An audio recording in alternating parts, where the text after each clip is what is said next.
Hello everyone, Richard here at Calvin Wazoo, and it's another Jazz Monday, and this will be more of the vocal jazz because in this episode, we're up to episode 24, is Nina Simone.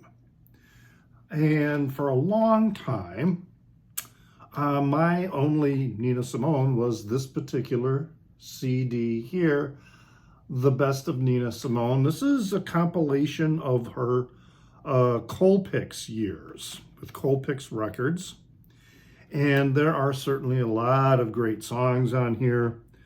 Everything from, spirituals to other jazz standards, and also some original songs of hers. We've got Children Go Where I Send You. Let's see, The Other Woman, and Wild is the Wind, which was sort of a re-gifted back to her by David Bowie, and it helped her with her resurgence in popularity in the later 70s. You Can Have Him, which was one of the first songs that I ever heard. Forbidden Fruit, which is just a really fun song. Work song. House of the Rising Sun. All right, this was a song that was written for her, and then the Animals and many others covered it. But the Animals is what really made it into a big hit for her. There's just a lot of really good songs. And when I started collecting vinyl again, that's when I started to pick up some vinyl releases of Nina Simone's, although I have only 3. And she's got a rather huge discography. But let's start off with something here first. We've got Nina coming from a very humble background. She was born in 1933 in North Carolina. She was the 6th of 8 children, okay? And, working family, both mom and dad worked. Dad also moonlighted, almost quite literally in the definition of the term, moonlighting, as a minister. He was doing that on the side at night. Her skill at piano playing developed very early, so that by the time she was 6 years old, she was playing in their church.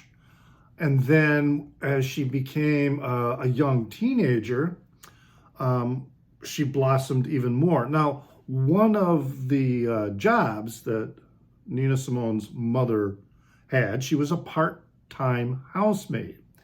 And Nina, when she was quite young, would on occasion go with her mother when she was, going to other houses, to clean up, do the housekeeping. And it was during one of these times at work that the family of in the house there heard Nina playing and helped her get a teacher. And she was then schooled very much so in classic piano. And then she graduated at the top of her class. At 12, before graduation at 12, she performed a recital. All right, so she'd been receiving these lessons in classic music. And so she was going to perform this recital in front of an audience. And her parents were seated in the front row. So what happened is that the parents were told to move so that a white couple could have their seats. Nina refused to play. She refused to go on until her parents were brought back and sat in their seats in the front row. So, Nina Simone is also known for being a significant and strident voice in the civil rights movement, particularly later in her career. And it began early here with this incident when she was just 12 years old. Now, she says she encountered another situation After she graduated high school, she graduated at the top of her class. And then she got a grant so that she could study at Juilliard. And while she was at Juilliard, she was preparing to enroll to what was known as the Curtis Institute of Music in Philadelphia. I'm pretty sure it exists today. But despite her stellar audition, she didn't get in. And she blamed it on racism, systemic racism, particularly at that school. You know, I'm not going to say she's wrong. Other facts in the situation indicate that there were 72 applicants, of which only 3 were going to get spots at the school. So the competition was very steep. But, you know, by all accounts, her audition was flawless. And so it was quite a blow to the family when she did not get accepted in there. A couple of days before Nina died, the school, they sent her a notice that she was receiving an honorary degree from them. Anyway, so after high school, and because she couldn't get into the Curtis Institute, she started playing Atlantic City nightclubs, and she changed her name. Okay, so her original name, all right, and I should have had this written down because I know her by Nina Simone, and I did not remember her name. She was born Eunice Kathleen Wayman. All right. So when she got these gigs in Atlantic City, she changed her name. That's when she changed her name to Nina Simone. And Nina, I think, was a reference to a boyfriend or something, that was his familiar name that he gave her. And then Simone was a reference to, I think it was a French actress. But anyway, her reason for changing her name to this stage name was because she didn't want her family finding out that she was playing the devil's music and playing in cocktail lounges. You know, that would have been a major scandal.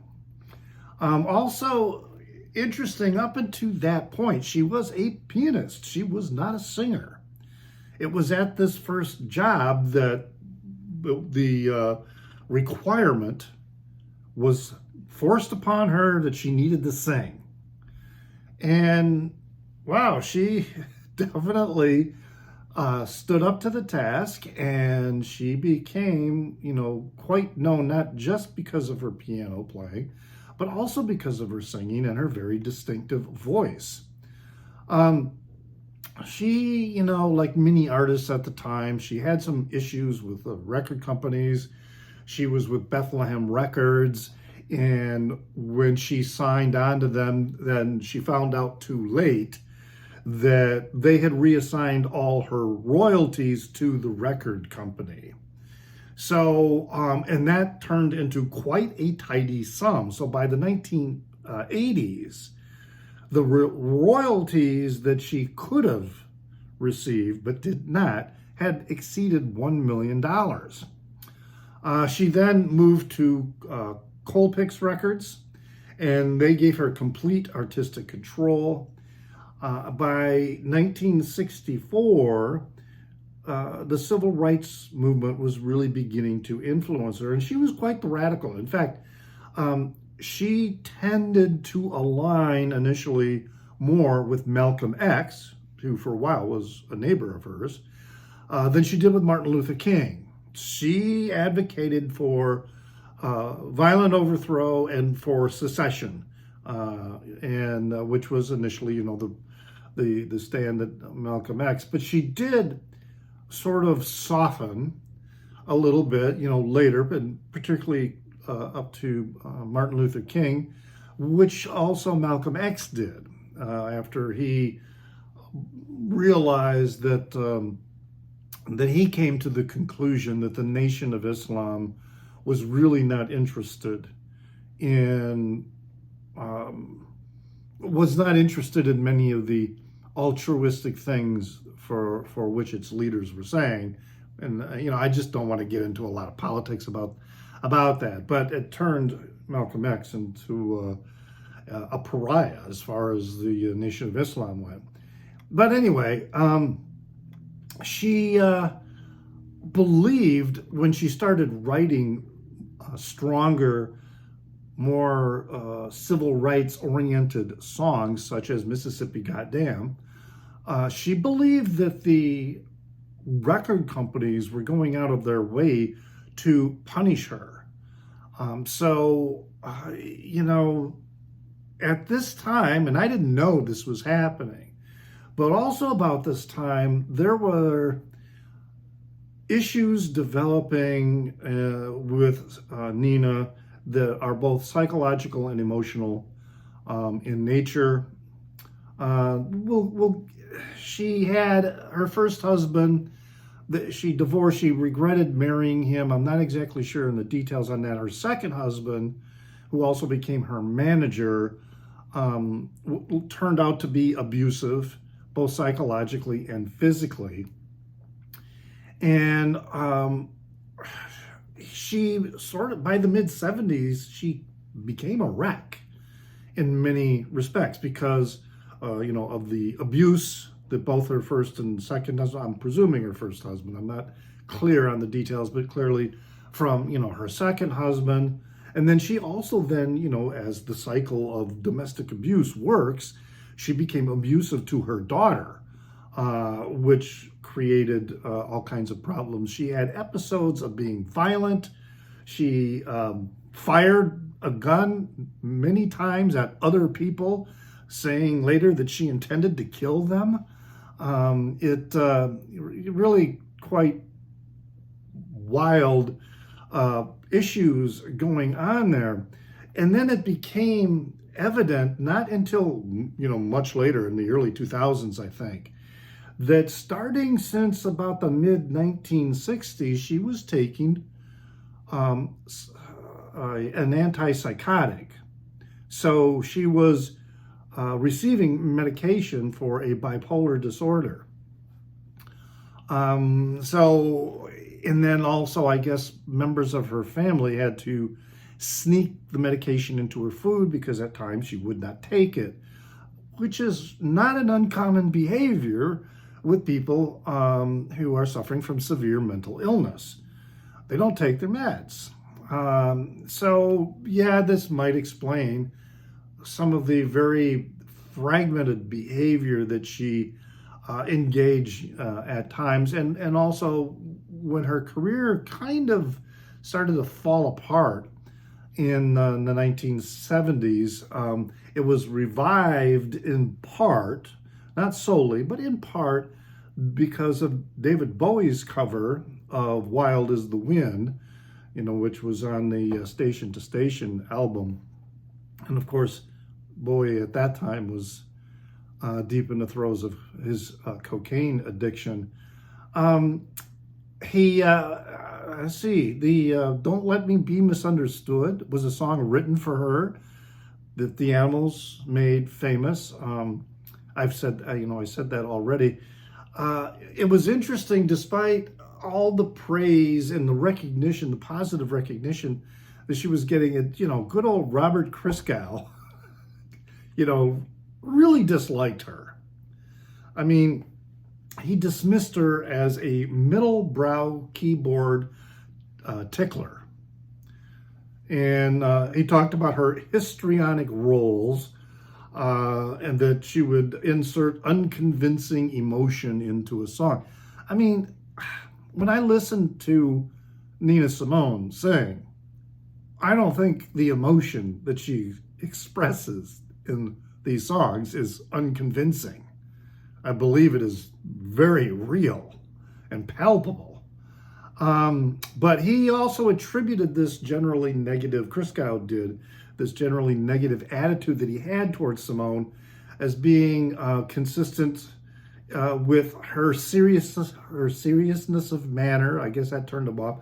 Her depressive tendencies. Well, we've learned, since that she was dealing with bipolar depression, and then also her classical background. Christgau apparently had an admitted bias against performers who were classically trained. In fairness, I don't know why I should be, but in fairness to Christgau, when you think about his favorite acts of all time are really quite predictable. When he's talking about people like Duke Ellington and Thelonious Monk and the Beatles. But interestingly, one of the best bands of all time, in his perspective, were the New York Dolls. So, whatever. Christgau also criticized her for her melismas, which is a singing technique that Nina employed quite frequently. Essentially, it's turning a single syllable word into a polysyllabic word, or whatever. So that was a very common technique she used, and apparently that just really bugged Christgau. And then, as things got worse, she was diagnosed with breast cancer in 2002, and then she died in 2003 on April 21st. So, quite a troubled and interesting story of her life, filled with tremendous accomplishments, but also filled with deep troubles and other issues and demons that were kind of, out of her reach, out of her control to be able to deal with. So anyway, with the records I got, I only have 3, and this is considered probably her first true release, full LP release. This is Little Girl Blue, but it was also known as Jazz as Played in an Exclusive Side Street Club. But Little Girl Blue, is what it says on the label. This was from 1958, but my copy is a repress, a 2013 repress. And I need to replace it because several of the tracks have very audible stitching going on that's just really freaking annoying. But I got a couple needle drops for you that sort of represent her repertoire, at that time. And the first needle drop is the song I Love You, Porgy, which was a song she insisted that she do for the record, and which the record company initially did not want to let her do. But she did this song, and it became a hit for her. Give a listen.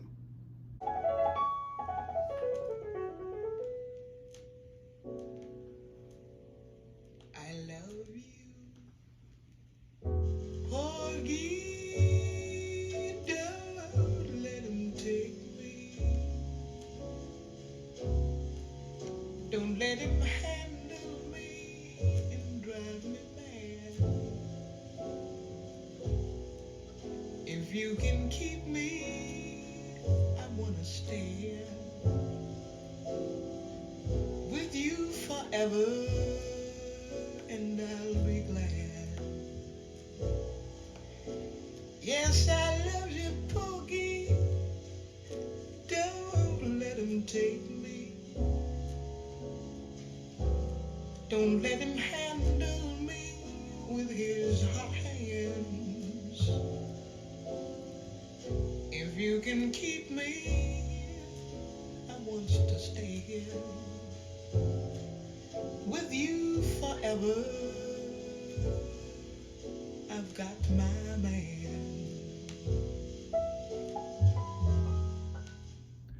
The other song on here, there are a few songs on here that also exemplify her classic training. Her piano playing is distinctly something that would be associated with orchestral music, like a piano concerto. But she also, with the song Central Park Blues, her piano playing really quite phenomenal on that tune as well. Give that a listen.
So there's her uh, debut, although in some discographies it lists it as her second album.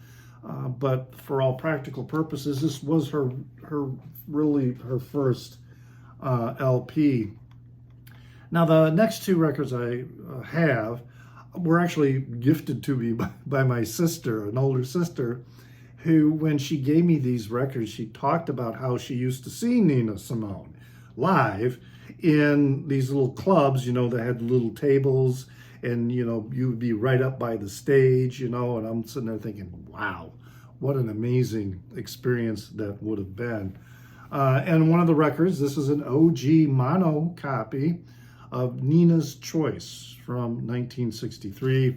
My sister, wrote on here from Siena Hall, which I can't remember. Siena Hall, where that is, what university at the time that she was attending. But anyway, these are tracks that Nina selected from all her earlier Colpix releases. So, it's a compilation, not a greatest hits, though. It's her personal choices.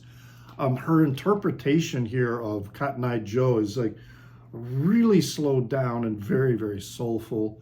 The Work song really kicks it. Great song on there. Then there's Rags and Old Iron, which has been remixed so many times into various dance mixes and things, and it shows up on a lot of other, mix type compilations. And the mixes are really good. But yeah, Rags and Old Iron, well, it's such a great song on there. You Can Have Him is on this as well, which is a song that was probably the first song I really remember hearing of hers. A really good song. And then, but the Needle Drop is, this is a fun song. The Needle Drop I want to play for you from this is Forbidden Fruit.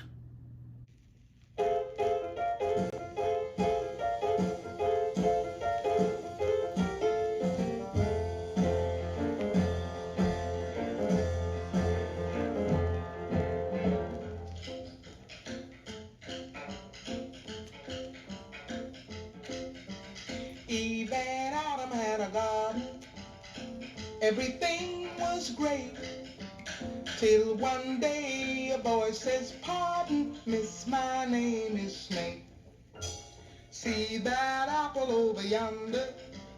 If you take a bite, you and Adam both are bound to have some fun tonight. Go on and eat. It's mighty sweet. It's quite a treat. Go ahead and taste it. You don't want to waste it. Yes, very fun song. So yeah, we got this on the Colpix Records. So Nina Simone, Nina's Choice. And then the next one I have is a 1970 compilation a best of. So we've got the best of Nina Simone. This is an RCA release with the RCA Victor label. It's from 1970, so this is an OG stereo release of it. The songs on this are a bit more spiritual and soulful, as opposed to, being perhaps jazz. Her voice on My Man's Gone Now, which is from Porgy and Bess also, is just really amazing, just very soulful. Her singing on there. I guess, I keep thinking, how could Christgau say the things that he did? She did, now this is a case also where it's 1970, she started, of course I don't know when the original song was recorded, but she had kind of softened to Martin Luther King, and this song is obviously a posthumous song. So we're talking, it was recorded probably 1969, and it is a song that she says in the introduction that she's dedicating it to Martin Luther King, and it's called Why the King of Love is Dead.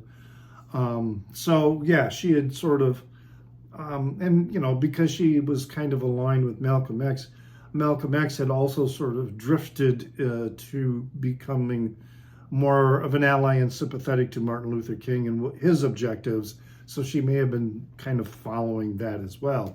The needle drop I'm going to play from this record is the song Go to Hell.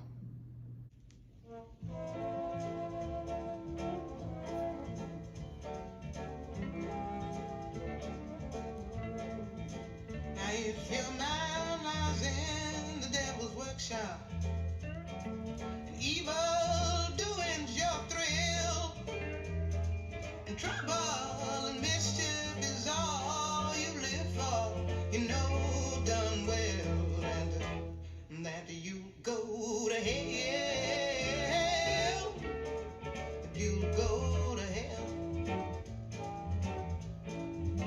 So you living high and mighty, rich off the fat of the land. Just don't dispose of your natural soul, because you know done well that you'll go to hell, that you'll go to hell. Like the song, I don't have any songs, or excuse me, I don't have any records where her more civil rights oriented material, such as Mississippi Goddamn, I don't have that on recording or on records. I'm going to need to get some more. They're not, they were later than the Colpix years, so even on this compilation, we don't have it on there. But this is a very good compilation, and I'm sure you can find this in record stores for very inexpensive in used CD racks. Hey, share with me your experiences or thoughts or information or whatever about Nina Simone. When did you learn about Nina Simone? What's your favorite song by her? Your favorite recording by her? There's quite a few I really do need to add into my collection. Even though I'm doing this series about jazz, it's really quite a niche in my overall collection, and it needs to grow some more. Remember that you can find me on Instagram as NewsDude76. That's NEWZDUDE76. Also, I am on Facebook as Calvin Wazoo, so you can visit me there and you will see not just these videos, but other videos and other content that's music related that I put on there. Like the video, even if you're already subscribed, and if you're not subscribed, hey, consider it. But like the video, that does really help, with the whole algorithms and everything. It's very helpful to that. And always remember to pray for the people inside your head, for they won't be there when you're dead.